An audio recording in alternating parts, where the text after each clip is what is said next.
wine section because they want to be in the wine section, they want to get to the dairy. You know, so you can look at those paths and then overlay that with dwell time and conversion as well. Are they staying in that area? You know, are our offerings correct? Is our marketing in that specific department doing well? And then converting. Are we actually servicing the need of the actual customer? So that's using presence insights, is that correct? That's correct. So all the sensors in the store to be sensors in the store, you use Wi-Fi, you know, video cameras, however they want to map that. It can actually feed into this and do it. There's lots of different ways to do that, of course. You know, but then it always comes back to the ROI. Are we actually selling? Are we converting?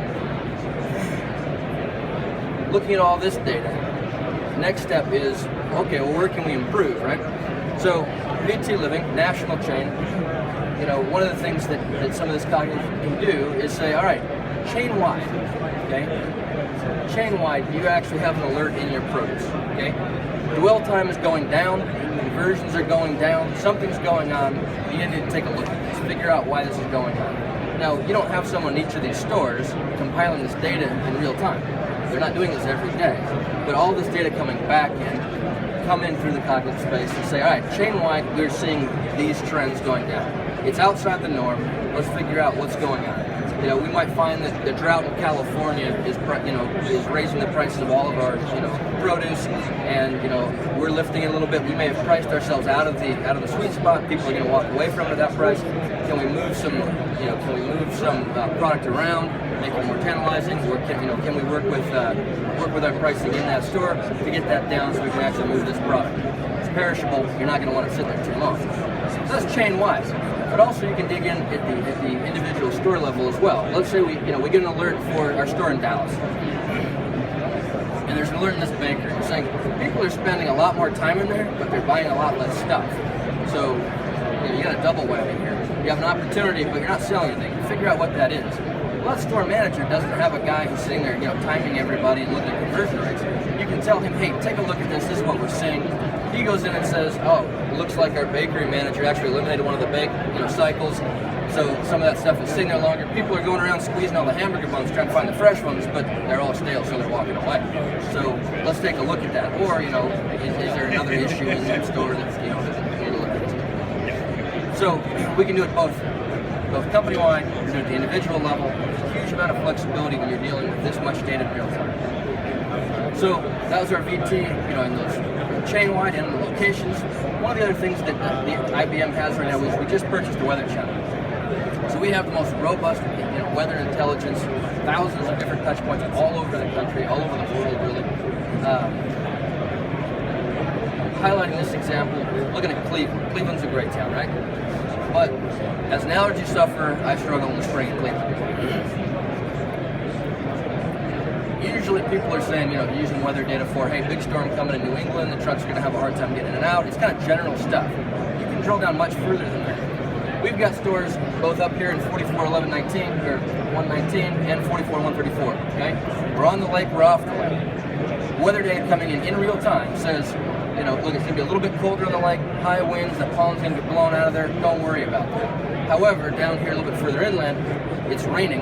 You're just across town. There's no wind, flew warmer, you got a lot more pollen. Okay? You've got stores in both locations, but you're going to need all your Benadryl down here. Okay? None of these people care.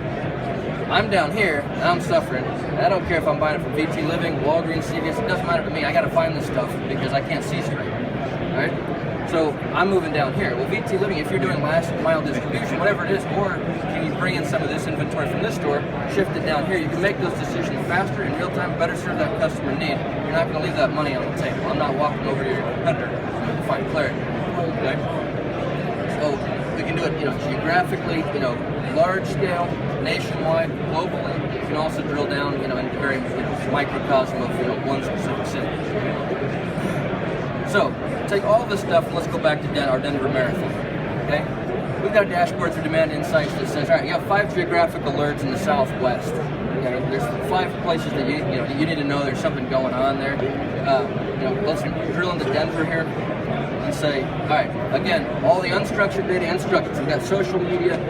We know we have an event coming up there, so that's something important. But we also know that the weather is going to be into the 40s. During this race, okay? Seasonally, that's abnormal for this race. A lot of people are talking about it on social media, so it's something that's on people's mind, okay? What we say is, what's this going to impact for the actual race itself? Obviously, if it's going to be cold, people aren't going to be out there, barbecuing and having a beer. They're going to be, diving into the sunscreen. They're going to be looking for, a coffee, a hot chocolate.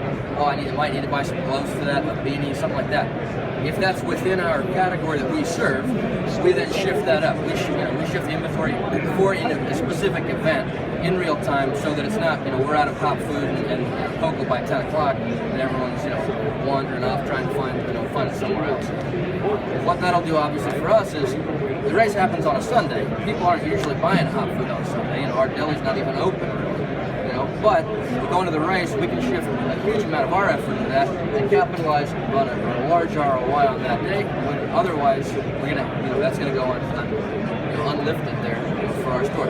It becomes even with the detriment of the cold weather, where initially that would actually might keep some racers away, we're actually going to capitalize and have better conversions at the race, and we're going to better serve that customer while they're there. Hence, a better day for us, where the competitor might be over there, still trying to show their Gatorade and so forth. In the end, obviously, that all comes back to our ROI, the success of the event. Coming from the marketing side, on the client side, I'm always happy when I go back to my boss and say we exceeded expectations here. But it all comes back to serving that customer and ultimately separating them with some other cash. Right.